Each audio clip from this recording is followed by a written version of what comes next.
All right, everybody, welcome to the Czabecast. Czabe, Scotty, Al Galdi with me. Matt Millen popped up this past weekend on the NFL. Yes, he did. On NBC. He'll be there through the Super Bowl. It's not apparently just a one-shot deal. Why? Because he's an NFL.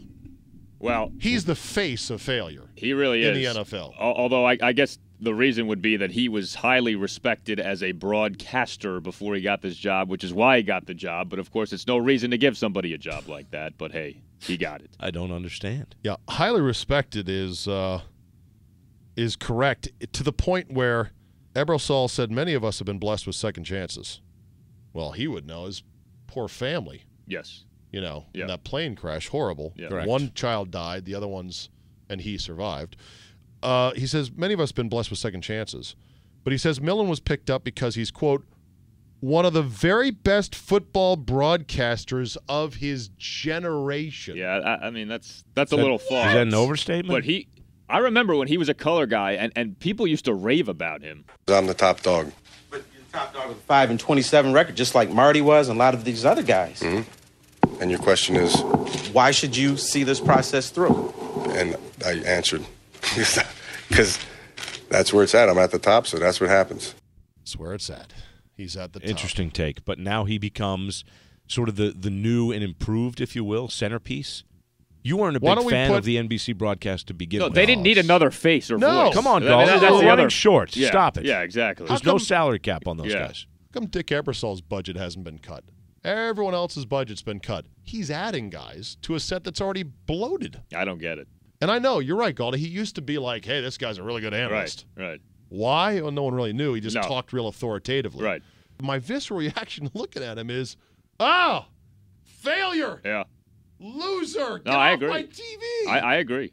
I think his broadcasting career might have been torpedoed by his ineptitude in Well, Detroit. here's the simple question.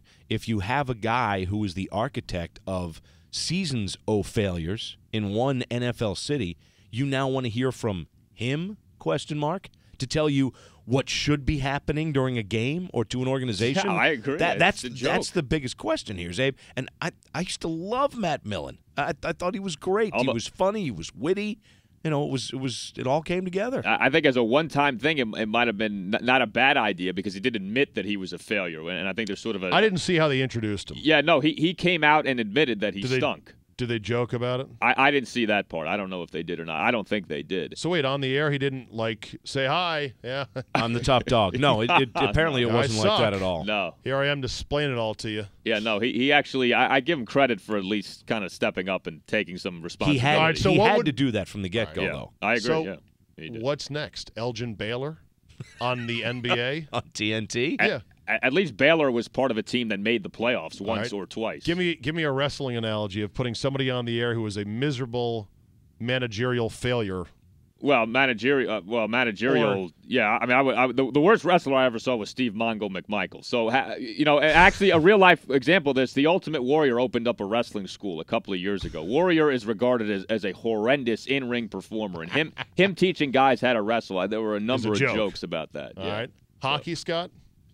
Wow, there have been a lot of really, really, really bad coaches. I mean, Barry Melrose did take a team to the Stanley Cup Finals, but he also was hired by the Tampa Bay Lightning after spending years and then they let him right on a back. Broadcast booth. Exactly. Let him right back fired X games into the season. Sorry about that.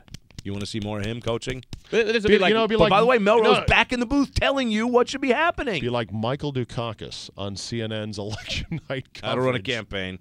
Yeah. There you go. Here's what I know about my time near the White House. Okay, Top Dog Millen. Enjoy your stay on NBC, and the per diem is $95 a day. Thanks for shopping. All right, folks, we'll see you next time.